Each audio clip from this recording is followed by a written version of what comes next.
जैसे ही मैंने मांगने वाले को झट से कुछ पैसे निकाल कर दिया ही था कि पांडे जी ने फौरन कहा, ये फ्रॉड लोग होते हैं, इन्हें जरा देखभाल कर देना चाहिए।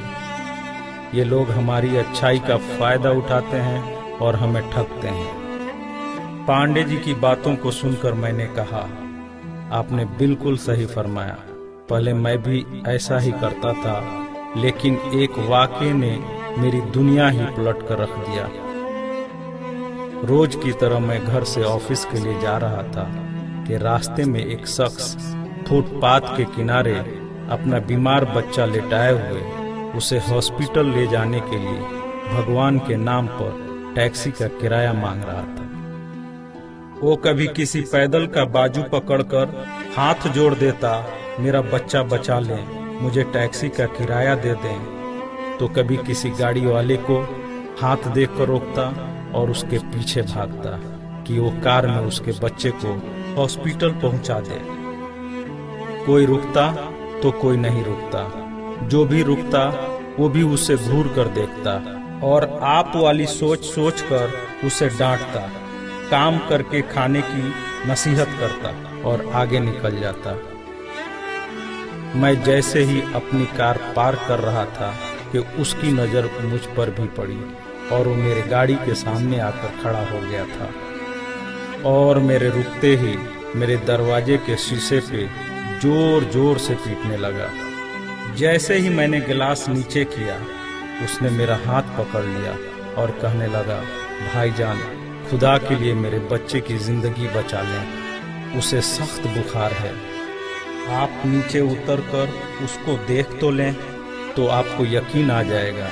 आप देंगे तो शायद किसी और को भी एतबार आ जाए। मगर मैं भी उसी की तरह सोच रहा था। मैंने भी उसे काम करके खाने की तस्कीन की और पिछले जुम्मा की सुनी हुई हदीस उसको भी सुना दी कि कमा कर खाने वाला अल्लाह का दोस्त होता है, और गिलास बंद करके आगे बढ़ गया, ये बड़बड़ाते हुए कि हरामखोर ये हमें बेवकूफ समझते हैं। 2-3 घंटे के बाद मैं वापस आया तो अब भी उसी जगह खड़ा मांग रहा था। बच्चे को अब वो सड़क के किनारे ले आया था और उसके चेहरे से कपड़ा भी उठा रखा था और वो दहाड़ मार मार कर रो रहा था। अब वो अपने बच्चे के कफन और दफन के लिए मांग रहा था। मैं गाड़ी रोककर नीचे उतरा और मैयत की तरफ देखा। फूल की तरह मासूम बच्चा जिंदगी का बाजी हार गया था।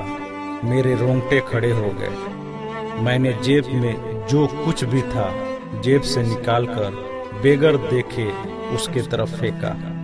उससे पहले कि उसका बाप मुझे देखे, मैं उस तेजी से वहां से निकला मानो दुनिया की सारी बलाएं मेरे पीछे लग गई हों। मैं ऑफिस पहुंचा तो मेरा बुरा हाल था, ऐसा कि जैसे मुझे बुखार जकड़ने लगा हो। मेरा काम में मन नहीं लग रहा था। मैंने उस दिन की सारी मीटिंग को कैंसिल कर दिया। मैं भी उसी बच्चे की तरह एड़िया रगड़ रगड़ कर मरना चाहता था। 2-3 दिन के बाद बुखार को तो आराम आ गया, लेकिन मैं जहनी मरीज बन गया था। मुझे लगता था कि मेरी उसी सोच से वो बच्चा मर गया। कुछ दिन गुजरे, मैं ऑफिस में स्टाफ से बात कर रहा था। तब तक रिसेप्शन से आवाज आई, सर आपसे कोई मिलना चाहता है। मैंने पलट कर देखा, सामने उस मरे हुए बच्चे के बाप को देखकर मुझे चक्कर आ गया और मैं पत्थर का बुत बने उसे देख रहा था। तभी उसने अपने जेब में हाथ डालकर कुछ पैसे निकाले और मेरा शुक्रिया अदा करके कहने लगा कि आपके पैसे बड़ी बरकत वाले थे। शायद आपके खुलूस की बरकत थी कि मेरे बहुत सारे काम हो गए। सारे खर्चे के बाद कुछ पैसे बच गए और उनमें से कुछ पैसे मैंने उधार लेकर डाले हैं। ये आप कबूल कर लीजिए, बाकी मैं आपको जल्द ही वापस कर दूंगा। मैंने पैसे वापस लेने से सख्ती से इनकार कर दिया और मिन्नत करके उसे पैसे रखने को राजी कर लिया। और जैसे ही वो जाने लगा, मैंने उसे रोका और अपनी कंपनी में काम करने के लिए पूछा। वो ऐसे राजी हो गया जैसे उसे काम की ही तलाश थी और किसी ने उसके दिल की बात सुन ली हो। वो बहुत खुश हुआ और अगले ही दिन से मेरी कंपनी में बतौर वॉचमैन काम करने लगा। पांडे जी, मैं आपको उससे मिलवाऊंगा, लेकिन वो कार वाला किस्से का जिक्र उससे मत करना। उसने आज तक नहीं पहचाना कि उसने मेरा भी कार रोककर मुझसे मदद मांगी थी।